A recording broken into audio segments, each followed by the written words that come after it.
بخاری صاحب، Donald Trump جو خود کو امن کا دائی اور یہ کہتے ہیں کہ وہ نوبل پیس پرائز کے حقدار ہیں اور جنگیں بند کروانے آئے ہیں، وہ غزہ کے لوگوں کا وہاں سے جبری، ان کی ہی سرزمین سے جبری انخلا کروا کے وہاں پر ایک ریزورٹ بنانے کی منصوبہ بندی کر رہے ہیں۔ بخاری صاحب، آپ کو کیا لگتا ہے کہ اس پر عمل درآمد ہو سکتا ہے اس پلان کے اوپر؟ پہلی بات تو یہ ہے کہ آپ نے میری دکھتی رگ چھیڑ دی ہے یہ کہہ کے کہ وہ امن کے پیس پرائز کے امیدوار ہیں، اور میرے لیے بڑی شرمندگی کی بات یہ ہے کہ ہم بھی ان میں شامل ہیں جنہوں نے ان کا نام تجویز کیا ہے۔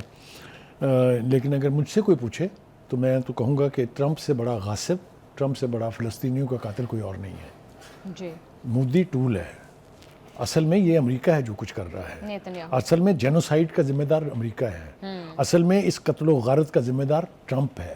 جو بائیڈن کے ہوتے ہوئے اس اتنی کھلی چھٹی نہیں دی گئی تھی اسرائیل کو، آپ کو یاد ہوگا اچھی طرح سے۔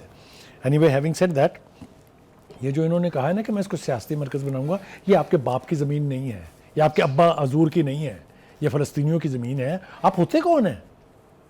Who are you to say کہ میں سیاسی بناؤں گا اس کو مرکز؟ پہلی بات تو یہ ہے۔ دوسری بات یہ کہ پہلے بھی یہ بکواس ہم نے سنی تھی، یاد ہوگا آپ کو، کچھ 6-7 مہینے پہلے بھی یہ تھا کہ ہم یہاں ریزورٹ بنا دیں گے، وہ فلسطینیوں کے حق کو یہ کرے گی، وہ کرے گی، وہ کرے گی۔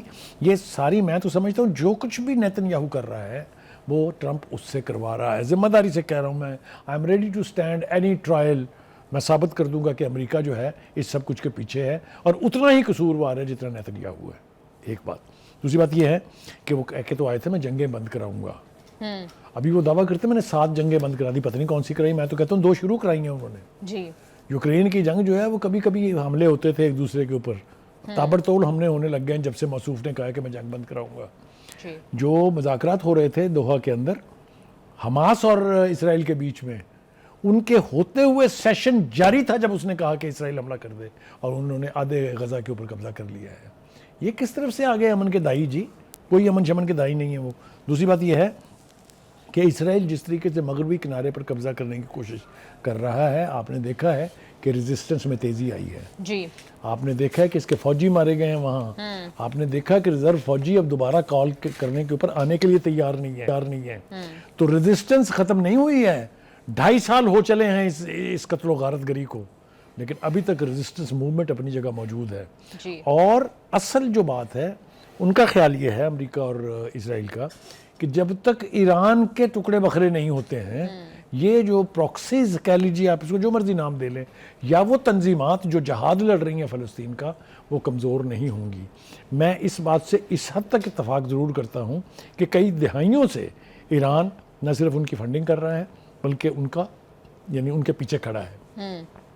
اسی لیے انہوں نے کوشش کی تھی ایک مل کے امریکہ اور اسرائیل نے کہ ایران کے اوپر حملہ کر کے کچھ تباہی مچا سکیں، لیکن جو سبق سیکھا ہے اسرائیل نے، وہ بھی میرے خیال سے اب دوبارہ ہمت نہیں کرے گا کبھی ایران سے پنگا کرنے کی۔ میں لکھ کے دینے کے لیے تیار ہوں۔ اور بخاری صاحب، آپ مسلم ممالک کے ساتھ ساتھ ویسٹرن کنٹریز کی طرف سے بھی جو ہے وہ اسرائیل کے حملوں کی، اور اسرائیل جس طرح سے مغربی کنارے پہ قبضے کی بات کرے تو اس کی مذمت کی جا رہی ہے۔ ایبسولیوٹلی، دیکھیے ان تمام ویسٹرن کنٹریز کے اندر دیکھیں پبلک اوپینین کتنی رفتار سے تیز ہو رہی ہے، اور انہی یعنی جلسوں اور جلوسوں کے پیش نظر فرانس، برطانیہ، آسٹریلیا اور کینیڈا نے فلسطین کو ایز اے ریاست تسلیم کرنے کا فیصلہ کر لیا ہوا ہے۔ وہ 22 ستمبر کو جب یونائٹڈ نیشن کی جنرل اسمبلی کا اجلاس ہوگا وہ اس کا اعلان کر دیں گے۔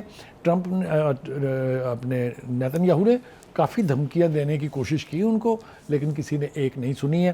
Last but not the least, یہ جو ایک انٹرنیشنل آرگنائزیشن ہے، میں آپ کو اس کا نام بھی بتاتا جاؤں، جینوسائیڈ اسکالرز ایسوسی ایشن، انٹرنیشنل جینوسائیڈ اسکالرز ایسوسی ایشن، اس نے اس جینوسائیڈ کو، اس نسل کشی کو بڑے شدید الفاظ میں اس کو کنڈم کیا ہے، اور فوری طور پر جنگ بندی اور وہاں پر جو ہیومن ایڈ ہے اس کی رسائی کی بات کی ہے۔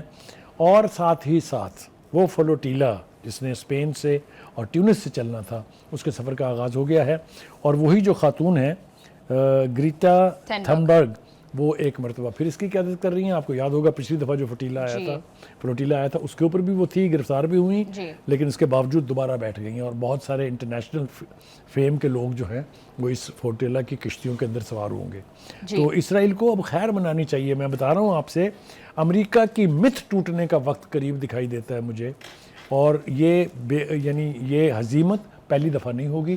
جوتیاں کھا کے نکلا امریکہ ویتنام سے, جوتیاں کھا کے نکلا عراق سے, جوتیاں کھا کے نکلا افغانستان سے, جوتیاں کھا کے نکلے گا انشاءاللہ یہاں سے بھی, غزہ سے بھی. بالکل بغیر سے میں آپ کے ساتھ بالکل اتفاق کرتی ہوں آپ نے جو باتیں کی, لیکن ہم یہ دیکھ رہے ہیں کہ اسرائیل کے حملے جو ہے وہ شدت اختیار کرتے جا رہے ہیں. 24 گھنٹوں کے اندر 90 فلسطینی جو ہے ان کو شہید کیا گیا ہے. تو بغیر صاحب یہ جو بھی فلوٹیلا موومنٹ ہے یا انٹرنیشنل پبلک اوپینین اسرائیل کے اگینسٹ ہونا, اس کا شاید اس طرح سے آن گراؤنڈ سچویشن پر کوئی امپیکٹ نظر نہیں آ رہا. مائٹ از رائٹ والی بات ہے. دیکھیے بالکل ٹھیک آپ نے کہا, لیکن یہ آپ نہیں کہہ سکتے کہ اس کا اثر نہ, اس کا اثر ہوتا ہے.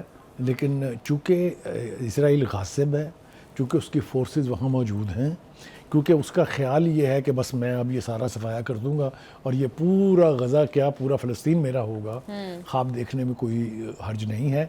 لبنان سے, ٹیونس سے, شام سے, ایران سے ریزسٹنس آئے گی اور یہ خواب کبھی شرمندہ تعبیر نہیں. اور بخار صاحب جب تک شاید ڈونلڈ ٹرمپ کی اس کو سپورٹ اسرائیل کو ملتی رہے گی تب تک تو یہ سارا کچھ جو ہے اسی طرح سے جاری رہے گا. کوئی نہ کوئی راستہ ایسا نکلے گا کہ ان تمام دونوں ممالک کی کوششوں کے باوجود غزہ کا, وہ کہتے ہیں نا کہ ایک منصف اوپر بھی بیٹھا ہوا ہے. جی بخار صاحب انشاءاللہ ہم دعا کر سکتے ہیں کہ اللہ کرے کہ فلسطینیوں کا یہ مسئلہ جو ہے وہ حل ہو. جی بخار صاحب بالکل ٹھیک کہہ رہے ہیں. پروگرام میں شامل کریں گے ایک short break. Stay with us.